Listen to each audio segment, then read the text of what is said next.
विद्या शिक्षा ओडिया को समस्तन को स्वागत। आज आमे एक बहुत मजादार विषय पढ़ा जाऊे। आमे देखिबा नवम श्रेणी भूगोल बहिर प्रथम अध्याय भारतर भौगोलिक आकार और स्थितिर प्रथम भाग आउ सेटा भी एकदम एनिमेशन स्टाइल रे। तेबे आउ डेरी न करी चलंतु आम देशर एही विशाल परिचय सहित आम यात्रा आरंभ करिबा।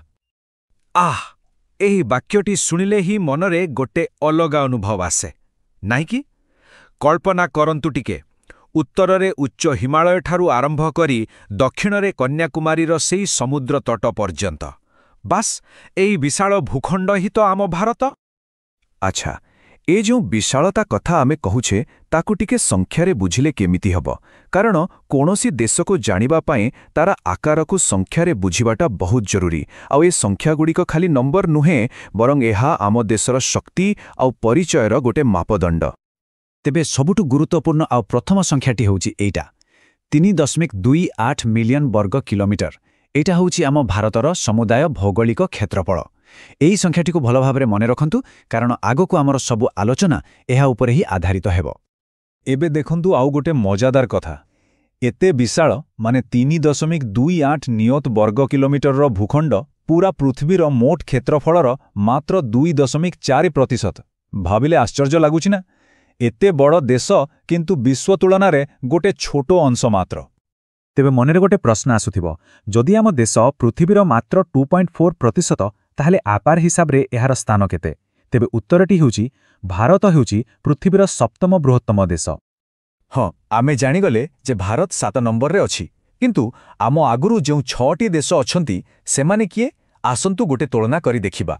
ताहारे जाई विश्व मानचित्र रे भारतर प्रकृत स्थिति कौन ताहा स्पष्ट होइजिबो। एही टेबुल को देखंतु, पूरा चित्र स्पष्ट होइजिबो।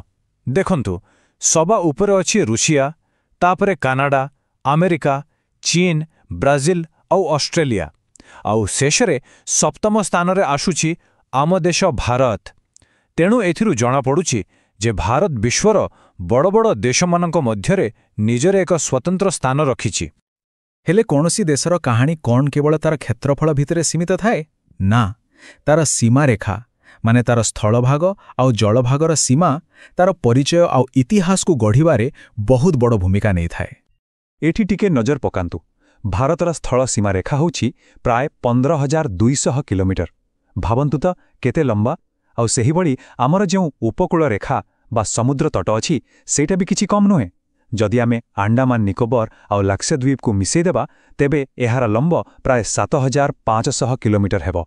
एते विशाल सामुद्रिक सीमा आमर। बहुत हेगला संख्यार कथा।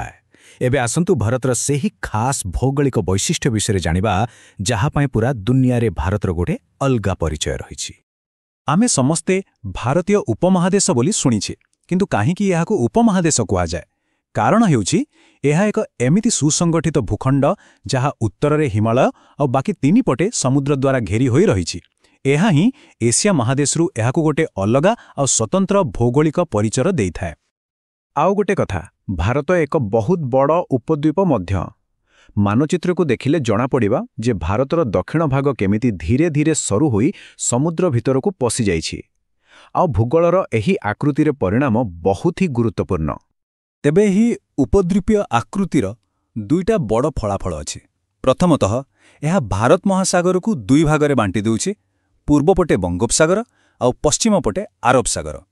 आउ द्वितीय रे जहाँकि सबुठु गुरुत्वपूर्ण, एही आकृति जोगु ही भारत महासागर रे आउ कोनोसी देशर आम देश भली एते लंबा उपकूल नाही।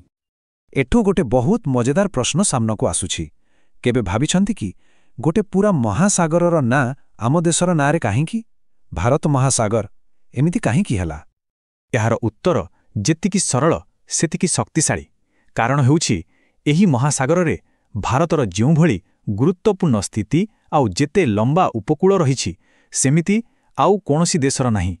भारतर एही अप्रतिद्वंदी उपस्थिति ही एही महासागर को तार नाम देइछि। तेणु शेषरे आमे एहा ही कहि परिबा जे भारतर भूगोल केवल पहाड़ो नदी बा समुद्र नुहे, एहा ही आम देशर इतिहास, आम संस्कृति एवं आम भविष्यतर मूलदुआ। तेबे आशा करुछि आजिर एही आलोचनाटी समस्तंकु भल लागिथिबो। जदि एथिरो किछि नुआ शिखिबाकु मिलिला तेबे आम प्रयास को समर्थन करबा पई एहाकु लाइक आउ शेयर करंतु आउ आगोकु एमिति विषयवस्तु देखिबा पई आम चैनल विद्या शिक्षा ओडिया को सब्सक्राइब करबाकु भूलिबे नहीं। धन्यवाद।